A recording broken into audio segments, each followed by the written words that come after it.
SmackDown is in Memphis, Tennessee tonight, and the show is going to start when they have the summit with the women who are in the ladder match. And I guess this is WWE's answer to the summit yesterday that was held between the United States and North Korea with Donald Trump and Kim Jong-un. So, I guess they're going to try and capitalize on that. What's interesting, I think that the summit was originally going to happen on Tuesday, but it happened Monday night, and I'm sure the Raw rating was just ruined by that. I haven't seen it yet, but I'm sure it got hurt bad. And I'm sure SmackDown, it was probably originally going to be a throwaway show. It might actually be a decent show now because there's no competition. Also, I have to mention, another thing I think Raw, and SmackDown might not be hurt this week as much as other weeks, is there's no playoffs. Both championships are over. The Stanley Cup ended on Thursday when the Washington Capitals beat the Las Vegas Golden Knights in 5 games, 4-1, and they won the Stanley Cup, so the Capitals won it. And then the next night, the NBA Finals are over as the Golden State Warriors swept the Cleveland Cavaliers 4-0, so Warriors are NBA champs, and I guess usually, championship series go on longer, so WWE doesn't have to, they're free of sports competition. It's just, Donald Trump and Kim Jong-un meeting for the first time. It might be a little bit harder, if you know what I mean. So the show, we have Paige in the ring. There's no ladders in the ring. She introduces all the women. I don't like Paige much in this role, and she's talking how this thing's going to change her lives. It just seems so ungenuine. Whenever the women talk, especially, but I really feel with Paige and a few of the women, it feels like it's just WWE telling them what to say. Nothing feels organic. It just feels they're just reading off a script and they're trying to recite lines. That's all it seems like. They're horrible at this job, and none of them can do it, and nobody feels organic. It's like they overscript a woman, and Paige, I don't care for her in this role. I think she's just there because The Rock wants her in his stupid movie. I don't know why The Rock wants to make that fucking movie, but thank you, Rock. Triple whammy, Rock. We have Paige still on TV, we have Nia Jax as women's champ on Raw, who's horrible, and we have Roman Reigns. Thank you, Rock. Yeah. So, Lana comes out and she says she's going to win it. Naomi comes out, she insults Lana for dance moves. I guess the two of them are kind of feuding or something. I don't know. Charlotte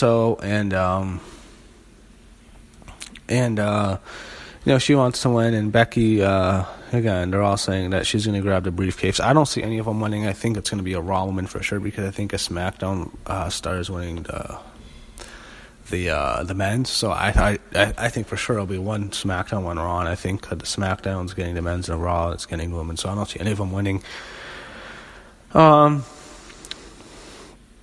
So they're going back and forth, and then you have Billie Kay and Peyton Royce come out, and they're mocking Becky Lynch. Peyton Royce is mocking Becky. Billie Kay's mocking Charlotte. It was not very good. This overscripting's horrible. It's really shitty. I like them in NXT a lot, but they're flops on the main roster. Let's call it what it is.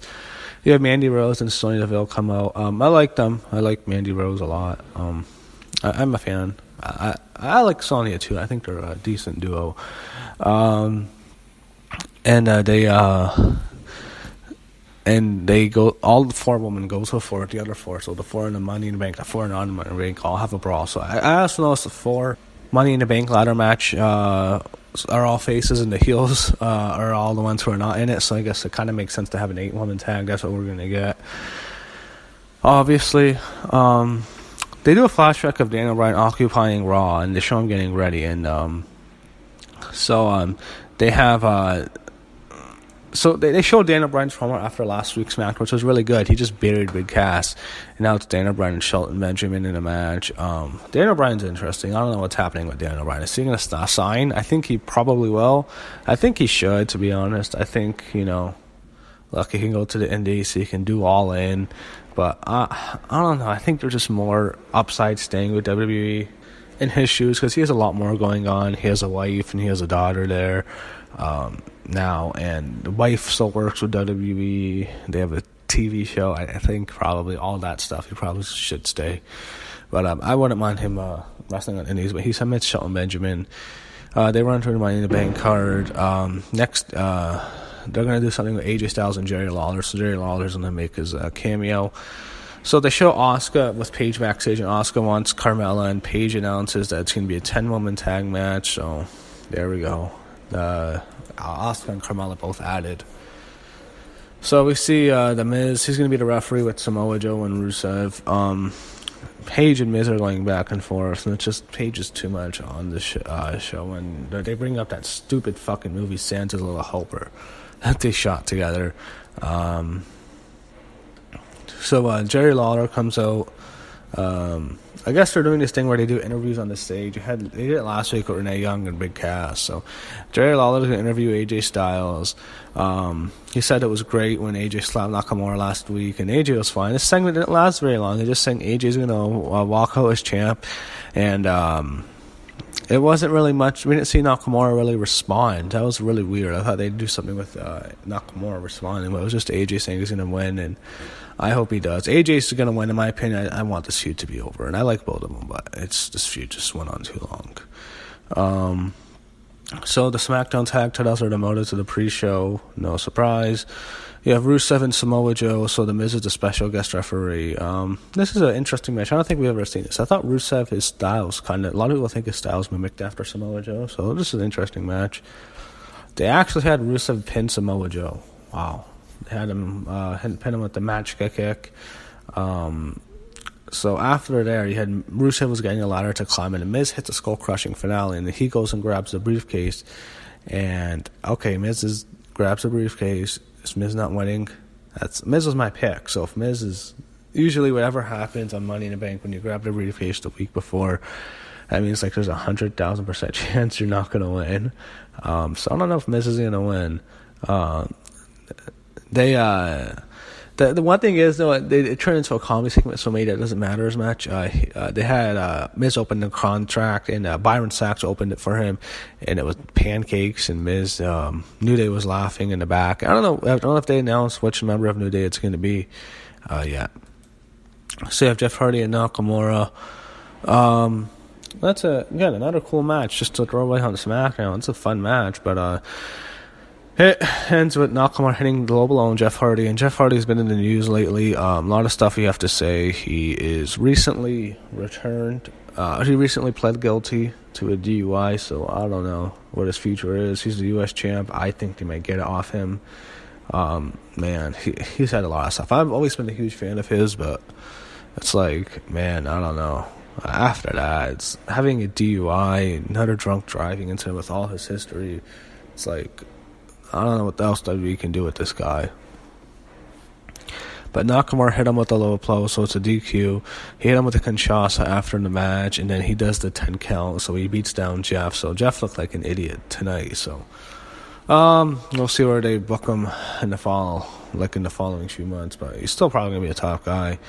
So you have Carmella's getting ready for her match, and Renee Young's interviewing her, and then she's cutting a promo. It's fucking horrible. A horrible promo. Carmella is fucking horrible as champ, and unfortunately I think she's keeping the belt. Reason being, there's rumors James Ellsworth is coming back with WWE. Why? He's horrible. I mean, he just doesn't belong there. I don't want to see Carmella as champ. That's why, I don't hate Ellsworth. He's probably a nice guy. It's just, that means Carmella's keeping the belt for like another few months. Like, at least till SummerSlam, she's going to keep the belt. She is the worst champion ever. She is fucking garbage. I hate her. I can't stand her. She has go away heat with me. It's like X-Pac heat. If you get off my fucking TV screen whenever I fucking see you, you're fucking horrible. Carmella is trash. She's garbage as champ. Fuck that. Fucking Ellsworth's coming back. Carmella's going to keep the belt. She's beating Asuka 100%. That's a lock. Anyway, it was a horrible promo out of it. I have TV mute whenever I see that fucking bitch on my TV screen. She's fucking horrible. So Renee Young's backstage with Big Cass, and he's cutting a promo. I think Cass is probably winning out the pay-per-view. I don't care what Cass says. I hate that he's getting this push. He's just there because he's tall. It is what it is. Who cares? Fuck Big Cass. He's gonna get pushed. It's like, WWE's going to do what they do. It doesn't matter what the fans think. Big Cass is probably going to get a major push. Might even get the title. We all know what's going to happen. Roman Reigns is beating Brock Lesnar at SummerSlam. It's like, whatever they do, they do. I've given up, like, really caring. I just look at this as, I just review this, just, it's wrestling. It is what it is. So you have a 10-woman tag. You have Carmella, Sonya Deville, Mandy Rose, Billie Kay, and Peyton Royce against Asuka, Naomi, Charlotte, Lana, and Becky Lynch. So this is the main event, 10-woman tag. Women get to headline SmackDown, main event SmackDown tonight. Fine main event to go with. It's the go-home show. You don't want to give away too much. So this is just, they always do stuff like this for go-home shows, a 10-woman tag. If you're an Asuka fan, like I'm sure most of us are, I am, you probably should be angry because she made Carmella tap out with the Asuka lock. Carmella taps out to the Asuka lock. Just like last night, Ronda Rousey makes Nia Jax tap out with the armbar.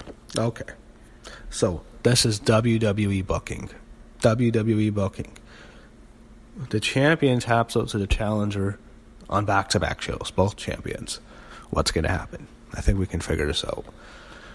Probably Ellsworth makes his return because it's the only way I can see them having Carmella beat Asuka cleanly, but this is going to kill Asuka. I knew they were going to ruin her. After she lost to Charlotte at WrestleMania, it's like I knew she's not going to be that at that level. She'll still be there. She'll still be with the company, but they're never going to book her at that level. They're going to kill her soon enough. And all for Carmella. Also, WWE can push Carmella. They can push her to the moon. Another blonde girl they like. Yeah. It is what it is. I still gives a fuck about SmackDown and WWE right now. It's like they're gonna make money regardless. Push whoever they want. It's like fuck the fans. It's like doesn't matter how good you are in the ring, how good you are on the mic. They want to push you based on cosmetic looks, and that's exactly what they're gonna do. It's like it is what it is.